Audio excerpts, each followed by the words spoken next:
Nothing really new here. Penguinz0 has more W's than a freaking M&M bag. So yes, we will be talking about what he did, but also kind of the current state of YouTube as a whole, because it's something that he's talked about, it's something that LTT talked about, and it's something that has really been annoying me about YouTube as a whole. So let's rant. A couple of days ago, Penguinz0 or Moist Critical announced that he will permanently be shutting off any direct donation methods, such as channel memberships, super chats on YouTube. What I'm turning off is pretty much every way of donating money to me.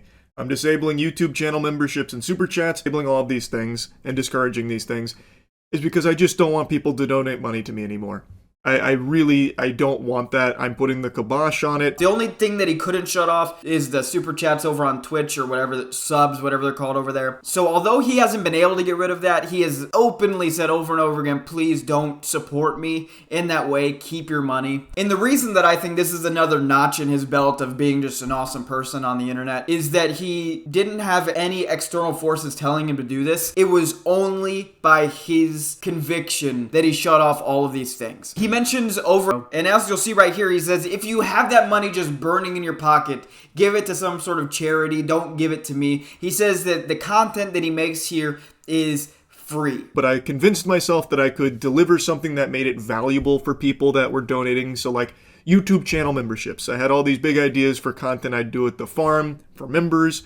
But what I didn't account for is just how much we do at the farm and how time consuming that is. So I haven't been able to film any of that. So you are basically paying money for nothing. And it's not just YouTube memberships that were getting a bad deal. Twitch subs too. All you get there is some emotes. Whoopee! Yeah, amazing. Yeah, some emotes that I haven't updated in like 4 years that are probably still locked at like negative 240p on some of the older ones. Like, if you're someone who just has all this money and it's burning a hole in your pocket, you have to donate it. You know, you have this insatiable appetite to just part ways with this money. Donate it to a charitable cause instead. There are so many good charities doing extremely good work that could be benefited greatly from your contribution. Like, that would be a significantly better use of that money than donating it to me. Like, I would much rather it go to other organizations or other people in need instead of finding its way to me for literally nothing. He never wanted to put content behind a paywall. He never wanted to do any of that. He says it's free for everyone. Again, a super cool decision that he made. And I think a decision that a lot of people on YouTube should be making. And there's a reason for that. It's not just cool that he turned all of this stuff off, but it also shows an issue that YouTube is having with their paid memberships. Listen to what he says here. I never wanted to give the perception that I was paywalling content in the first place. The idea was always like, you know, little bonuses and stuff or unedited videos for a time. But then with the way YouTube works, that was getting recommended as though they were like real videos that were being paywalled from just normal subscribers unless you forked over some doubloons.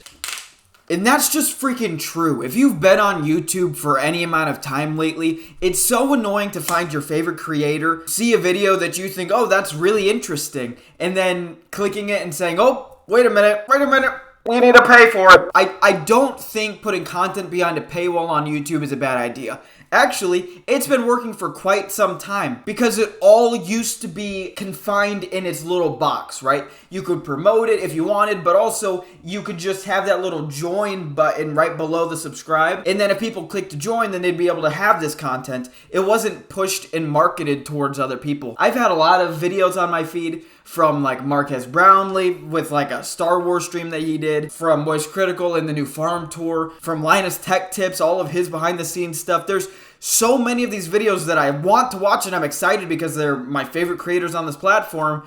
And then I click on it and it says, sorry, you can't have that. YouTube literally hits us with a ha ha ha, nice try. But then came a major shift. The membership tab, well, that's still there. But the members-only videos are no longer confined to it.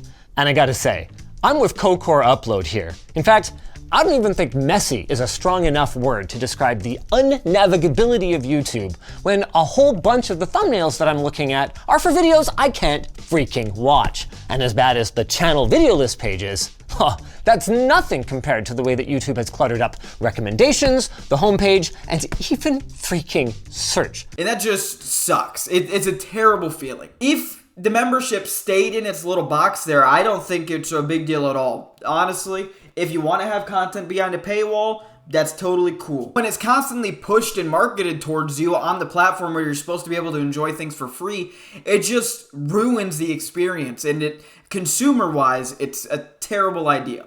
I have stuff behind a paywall, obviously, but it's not on YouTube. You won't ever be able to support me directly on YouTube with anything like memberships or anything like that. Even though I'm eligible at this point, I don't have it turned on. Because here, I want everything to be free. You get to watch me do this. You get to watch me talk about whatever I find interesting on this platform for free. But if you feel so inclined that you'd like to join like a different group, get to see more behind the scenes stuff, it's over on Patreon, right?